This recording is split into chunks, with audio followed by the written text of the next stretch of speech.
ক্ষমতা গ্রহণের পরই একের পর এক নির্বাহী আদেশে সই করছেন নবনির্বাচিত মার্কিন প্রেসিডেন্ট ডোনাল্ড ট্রাম্প। অভিবাসন নিয়ে নির্বাহী আদেশে সই করার পর যুক্তরাষ্ট্রের নতুন প্রেসিডেন্ট মুসলিমদের দিকে আঙ্গুল তুলছেন। ট্রাম্পের স্বাক্ষরিত নতুন আদেশটির আওতায় ভিসা সংক্রান্ত অনুরোধ প্রত্যাখ্যান ও ইতিমধ্যে যুক্তরাষ্ট্রে প্রবেশকারী ব্যক্তিদের অপসারণ প্রক্রিয়া সম্প্রসারিত হবে। এর মধ্য দিয়ে মুসলিম প্রধান দেশগুলোর ভ্রমণকারীদের ওপর নিষেধাজ্ঞা দেওয়ার ভিত্তি তৈরি করা হয়েছে বলে মনে করা হচ্ছে।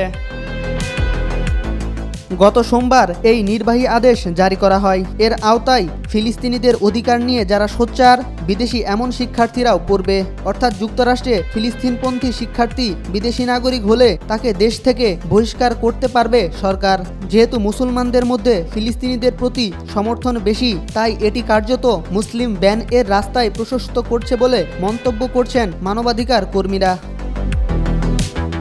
নতুন এই নির্বাহী আদেশে সাম্প্রদায়িক সহিংসতার প্রচার করে, সাংবিধানিক প্রজাতন্ত্রের সংস্কৃতি বদলানোর বা প্রতিস্থাপনের আহ্বান জানায়, অথবা বিদেশি নাগরিকদের সহায়তা সমর্থন বা সাফাই গায় এমন বিদেশি নাগরিকদের কাছ থেকে মার্কিন নাগরিকদের সুরক্ষা দেওয়ার সুপারিশ করা হয়েছে।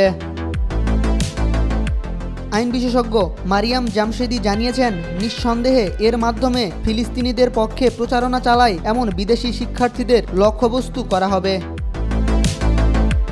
ট্রাম্প এবং পররাষ্ট্রমন্ত্রী মার্কো রুবিও অতীতে ফিলিস্তিনপন্থী আন্তর্জাতিক শিক্ষার্থীদের দেশ থেকে বের করে দেওয়ার দাবি তুলেছেন।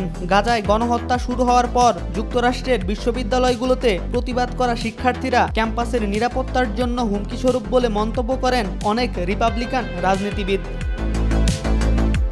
2023 সালের অক্টোবরে ট্রাম্পের পররাষ্ট্রমন্ত্রী মার্কো রুবিও বাইডেন প্রশাসনকে একটি চিঠি পাঠান, যেখানে ফিলিস্তিনিদের পক্ষে আন্দোলনে অংশগ্রহণকারী আন্তর্জাতিক শিক্ষার্থীদের অপসারণের আহ্বান জানানো হয়।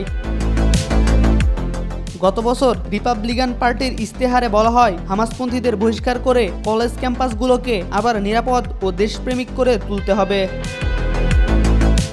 প্যালেস্টাইন লিগাল নামে একটি অ্যাডভোকেসি গ্রুপের পরিচালক দিমা খালিদির মতে, ট্রাম্পের এই নির্বাহী আদেশ যে ফিলিস্তিনিদের অধিকার সমর্থন করে এমন ব্যক্তিদের লক্ষ্য করে তৈরি করা হয়েছে তা একেবারে স্পষ্ট।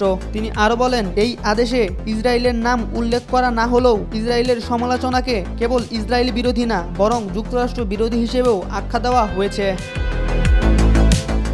MR আকাশ, আজকাল।